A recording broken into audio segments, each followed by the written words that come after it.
Penggerebekan rumah bandar narkoba di Desa Kurungan Nyawa, Kecamatan Gedong Tataan, Kabupaten Pesawaran diwarnai perlawanan dari tersangka pada Senin dini hari.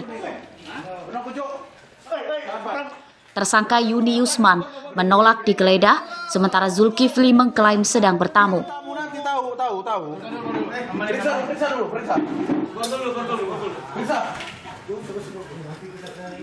Nanti dulu.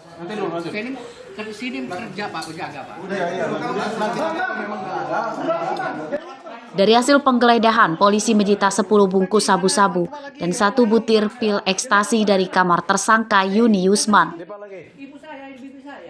Narkotika disimpannya di lemari pakaian. Ini ibu saya Pak, ibu saya.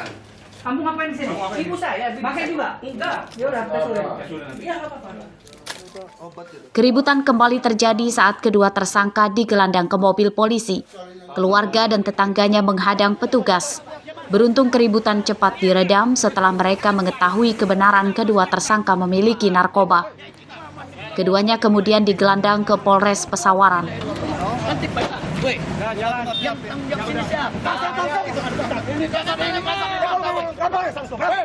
Kedua tersangka juga positif mengonsumsi narkoba dari hasil tes urinnya. Kapan terakhir? Tersangka bandar narkoba terancam hukuman mati. Andre Kurniawan melaporkan dari Pesawaran.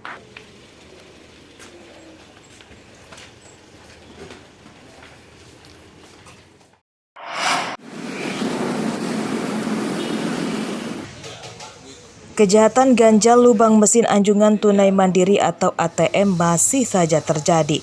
Hal tersebut dialami oleh Bunyamin, warga Sukarame, Bandar Lampung pada Minggu siang. Uangnya dalam rekening senilai 60 juta rupiah raib. Menurut istrinya, kejahatan diduga terjadi saat suaminya akan menarik uang tunai di mesin ATM di salah satu minimarket di Bandar Lampung. Korban mengalami kendala dan akhirnya menerima bantuan orang lain di belakangnya yang berpura-pura antri. Pelaku diduga sengaja menukar kartu ATM korban dengan miliknya. Uangnya raib karena pelaku telah mengetahui sandi ATM korban saat berpura-pura membantunya. Gimana Pak? Bisa nggak Pak? Oh bisa. Ya udah suami saya coba. Ternyata masih ngeganjel gitu. Setelah dicoba, Bapak itu bicara dengan suami saya. Coba Pak, pelan-pelan pakai perasaan gitu. Ya udah, suami saya mencoba lagi, ternyata masih nyangkut. Nah, Bapak yang itu maju membantu suami saya menarik ATM itu kembali. Ternyata mungkin pada saat itu ATM itu ditukar. Pencurian uang dalam rekening ini telah dilaporkan ke polisi. Korban juga menyertakan surat riwayat penarikan uang di rekeningnya yang diambil pelaku di mesin ATM lain serta rekaman CCTV yang berisikan rekaman terduga pelakunya. Robi Laste melaporkan dari Bandar Lampung. Kami sudah Dari bank itu kan?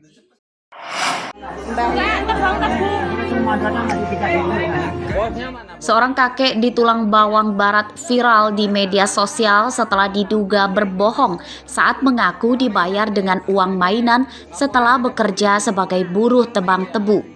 Uang sebesar Rp470.000 yang diberikan oleh mandor perusahaan tebu di Tulang Bawang itu dibelanjakannya ke pasar namun ditolak oleh pedagang.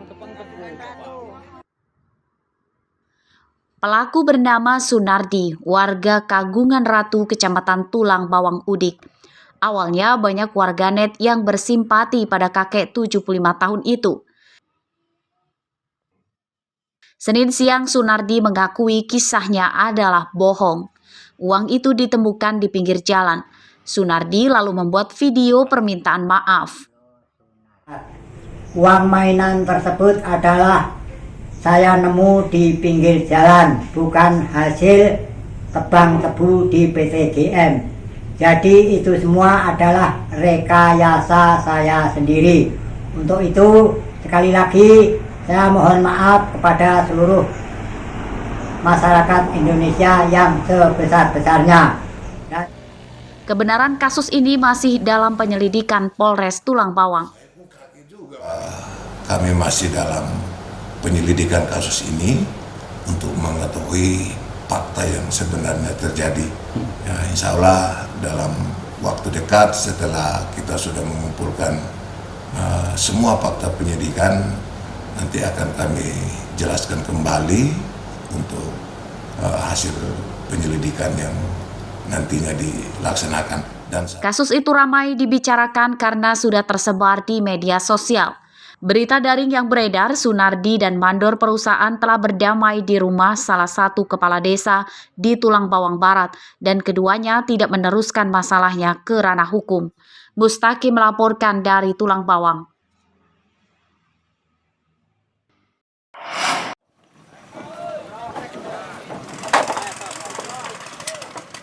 Warga Pulau Pasaran, Kelurahan Kota Karang, Kecamatan Teluk Betung Utara, Bandar Lampung, membangun jembatan darurat dari kayu Senin pagi. Mereka kesal lantaran jembatan ke wilayah mereka terdampak banjirop. Warga bergotong royong memasang balok-balok kayu sepanjang 75 meter di atas jembatan yang amblas.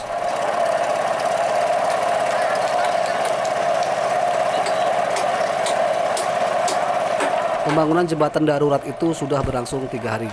Menurut warga, pembangunan harus segera dilakukan karena jembatan yang ada sudah mengkhawatirkan. Sementara jembatan baru yang akan dibangun Pemkot hingga kini belum juga terrealisasi.